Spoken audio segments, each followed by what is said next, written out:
కుండపోత వర్షాలు వరద ముంపుతో కేరళ చిగురుటాకులా వణికిపోతోంది.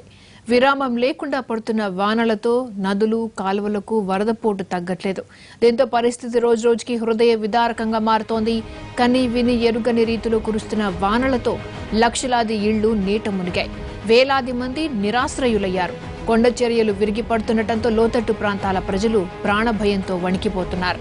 తినడానికి తిండి ఉన్నా, తాగడానికి నీళ్లు ఉన్నా ఆకలి తీర్చుకోలేని దారుణమైన పరిస్థితులు నెలకొన్నాయి.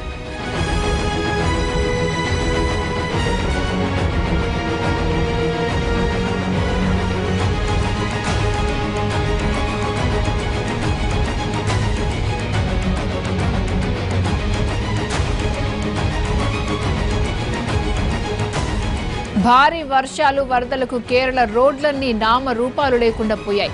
జాతీయ రహదారులు పూర్తిగా కొట్టుకుపోయాయి. దీంతో రవాణా అస్తవ్యస్తంగా మారింది. వరద సహాయ సామాగ్రిని తరలించడం కూడా కష్టంగా మారింది. దీంతో ప్రభుత్వం యుద్ధ ప్రాతిపదికన రోడ్డు పునరుద్ధరణ చర్యలు చేపట్టింది. ఇడుక్కి సిటీ నుంచి కుమిలీకి వెళ్లే మార్గం మొత్తం దెబ్బతింది.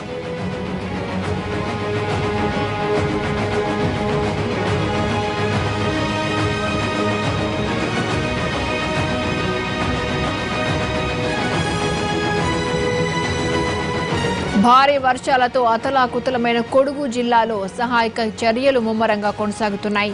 ఇప్పటిదాకా 3,500 మందిని ముంపు బారి నుంచి రక్షించారు.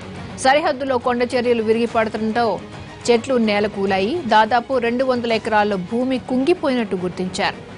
మంగళూరు, మైసూరు వరకు 215వ నంబర్ జాతీయ రహదారిపై పలుచోట్ల చీలికలు ఏర్పడడంతో రవాణా స్తంభించిపోయింది. మైసూరు, చామరాజనగర్, ఉత్తర కన్నడతో పాటు పలు ప్రాంతాల నుంచి నిత్యావసర వస్తువులను సరఫరా చేస్తున్నారు. విద్యుత్ సరఫరా పునరుద్ధరణ పనులు కొనసాగుతున్నాయి.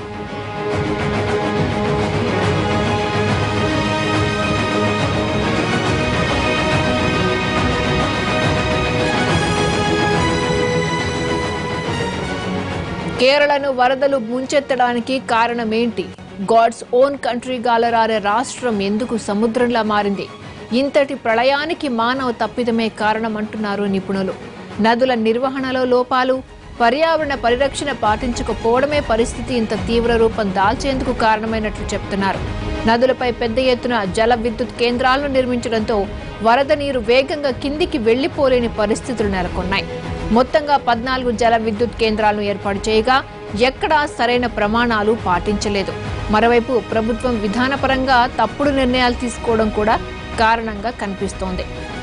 పల్లపు ప్రాంతాల్లో చాలా వరకు పర్యావరణ రహితంగా తయారయ్యాయని కేంద్రం 2010లో నియమించిన గాడ్గిల్ కమిటీ అప్పట్లోనే హెచ్చరించింది. అయినా కేరళ ప్రభుత్వం పట్టించుకోలేదు. దాని ఫలితమే ఇప్పుడు కేరళను కోలుకోనీయకుండా చేస్తుందనే వాదనలు వినిపిస్తున్నాయి.